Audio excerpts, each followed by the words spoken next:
Chairing the meeting, Director of Risk Reduction Gerald King said the Anticipatory Action Plan was initiated in October 2025 to reduce acute humanitarian impact with the use of forecast-based financing, early warning, early action, and proactive planning in the dry season window periods to deactivate the triggers for disasters. He acknowledged that flash flooding continues to impact informal communities and other vulnerable groups. Kawek, Community Action for the Welfare of Children Executive Director Fodi Sise, said the project symbolizes the collective efforts necessary to mitigate flash floods and to move from reactionary response to evidence-based preemptive planning. SLMet, the EPA, and Ward C were also represented as part of their shared commitment since project inception. The Waltunga Hill Anticipatory Humanitarian Action Facility, which funded the Anticipatory Action Plan, was, from its Geneva representative desk, very enthusiastic about the Community Disaster Management Committee participation, whose large representation at the meeting was noted as the binding factor of the Anticipatory Action Plan. Timothy Morungi for ACF, Action Against Hunger, said they were enthusiastic to administer in the project alongside Kawek. He said ACF had witnessed every disaster in Sierra Leone since 1991 and their experience was valuable for the collective action.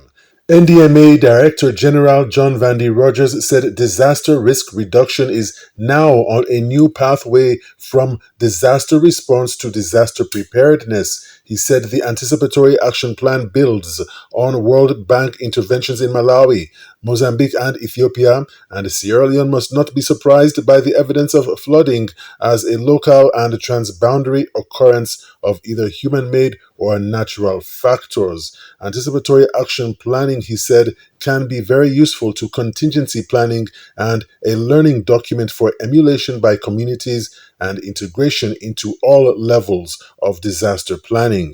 Kawek Anticipatory Action Officer Abbas Fawai, in the presentation of the finalized plan, said Western area urban and rural locations were chosen due to the recurrence of rainfall in excess of 100 millimeters per year and population assessments, which qualified Laka, Tombo, Susans Bay, Botomoku, Culvert, and CKG triple combined communities of Crabtown. Radio and phone-based anticipatory action, early warnings, contingency planning, training of flash flood volunteers, relief item warehousing, clean water provision, and shelter as long-term resilience against climate shock will all be factored into the plan.